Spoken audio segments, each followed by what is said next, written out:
13 जुलाई वर्ष 1977। अमेरिका की New York city का बिजली का ग्रिड फेल हो गया। इस ब्लैकआउट में सारा शहर अंधेरे में डूब गया। कई घंटों तक बिजली गायब रही। ट्रांसपोर्ट सिस्टम ठप हो गया। लोग अपने घरों तक नहीं पहुंच पाए। कोई कम्युनिकेशन सिस्टम, कोई ट्रैफिक सिस्टम, कोई स्टोर, कोई सिक्योरिटी सिस्टम काम नहीं कर रहा था। उस पूरी रात न्यूयॉर्क शहर में लूट मार मची रही। रिकॉर्ड संख्या में हत्याएं और बलात्कार हुए। ये एक रात न्यूयॉर्क और अमेरिकी समाज की नैतिकता के स्तर की गवाही देती है। पर न्यूयॉर्क शहर हमेशा से ऐसा नहीं था। 12 वर्ष पहले 1965 में भी ऐसा ही ब्लैकआउट हुआ था। पर उस रात न्यूयॉर्क वासियों ने विलक्षण चरित्र का परिचय दिया था। उन्होंने बाहर फंसे अनजान लोगों को खाना खिलाया, अपने घरों में सोने की जगह दी। लोगों ने टॉर्च लेकर भटके हुए लोगों को रास्ता दिखाया। वॉलंटियर्स ने ट्रैफिक को मैन्युअली मैनेज किया। तो इस एक दशक में ऐसा क्या हुआ जिसने न्यूयॉर्क के चरित्र को नष्ट कर दिया? अमेरिकी अर्थशास्त्री थॉमस सॉवेल कहते हैं, 1964 में राष्ट्रपति लिंडन जॉनसन की सरकार ने गरीबी मिटाने के लिए योजना आरंभ की थी। इसके अंतर्गत मुफ्तखोरी की ढेरों स्कीम चलाई गईं। घर बैठे व्यक्ति को भी भोजन की चिंता नहीं होती थी। इस मुफ्तखोरी ने 10 वर्षों में पूरे महानगर का चरित्र नष्ट कर दिया। जब लोगों ने यह स्वीकार कर लिया कि बिना मेहनत के, बिना अर्जित किए किसी से कुछ ले लेना बुरी बात नहीं है, तो उनकी नैतिकता की सीमाएं टूट गईं। पहले सरकारों ने एक व्यक्ति से छीनकर दूसरे को देने का काम शुरू किया। फिर जब ये चस्का लग गया तो लोगों ने दूसरों से छीनने के लिए सरकार के भरोसे रहना भी छोड़ दिया। वे खुद ही ये काम करने लगे। 60-70 के दशक तक न्यूयॉर्क की गलियों में छोटी छोटी दुकानें पूरी रात खुली रहती थीं।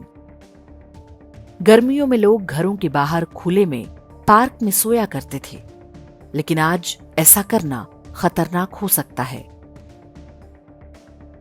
न्यूयॉर्क के बहुत से हिस्से स्लम और अपराध के अड्डे बनते चले गए। वर्ष 2013 में एक स्टडी में दुनिया के कई शहरों में एक प्रयोग किया गया। पैसों से भरा एक पर्स किसी पब्लिक प्लेस पर छोड़ दिया गया। उसमें एक कागज पर पता और फोन नंबर भी लिखकर डाल दिया गया। अलग अलग शहरों से अलग अलग परिणाम मिले। फिनलैंड के हेलसिंकी में 12 में से 11 पर्स वापस लौटा दिए गए। पुर्तगाल के लिस्बन में 12 में से केवल एक पर्स वापस आया, और वो भी एक डच टूरिस्ट को मिला था। किसी पुर्तगाली ने एक भी पर्स वापस नहीं किया। ऐसे ही प्रयोग पहले भी किए गए हैं। अमेरिका में दूसरे का सामान लौटाने की दर औसतन 67% देखी गई। इंग्लैंड में 70% और मैक्सिको में 21%। इसलिए आज मैक्सिको के लोग अमेरिकी घरों में नौकर नौकरानी का काम करना अपना सौभाग्य समझते हैं।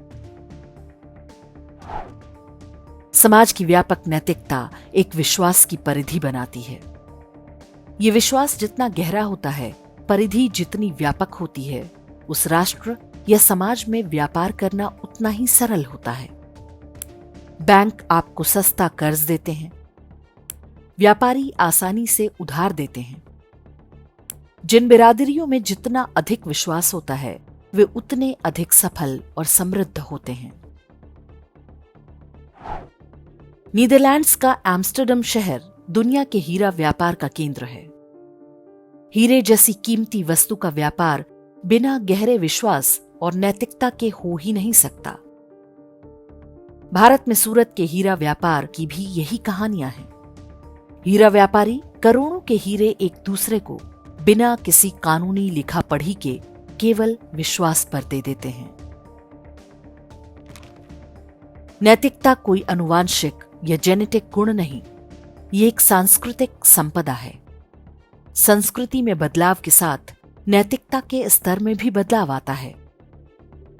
नैतिकता का समृद्धि से सीधा संबंध है। जो समाज इस संबंध को स्वीकार करता है वो पूरा समाज समृद्ध होता है। चोरों और मुफ्तखोरों का समाज समृद्ध होना डिजर्व ही नहीं करता। ये अर्थशास्त्र का एक मूलभूत नियम है जो अक्सर बताया नहीं जाता। रामराज्य एक स्थान नहीं है, ये एक स्थिर अवस्था नहीं है, ये एक प्रक्रिया है। समाज की नैतिकता समाज में समृद्धि लाती है। रामराज्य राम नहीं लाते, राम अपने आचरण से मार्ग बताते हैं, आदर्श स्थापित करते हैं। रामराज्य प्रजा लाती है, प्रजा नैतिक होती है तो रामराज्य आता है।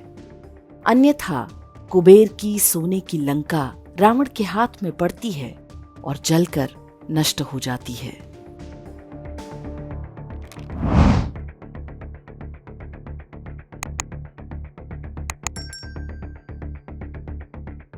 इंडेक्स ऑनलाइन के वीडियो समाज को समर्पित हैं। आप इनको डाउनलोड करके जैसे चाहे वैसे प्रयोग कर सकते हैं। चाहे तो आप हमारे टेलीग्राम चैनल से जुड़ सकते हैं, वहां सारे नए पुराने वीडियो आपको मिल जाएंगे। हमारे सोशल मीडिया लिंक हर वीडियो के डिस्क्रिप्शन में होते हैं। हमारा एकमात्र उद्देश्य हिंदू समाज को जागृत और एकजुट करना है। इसमें सहभागी बने। धन्यवाद।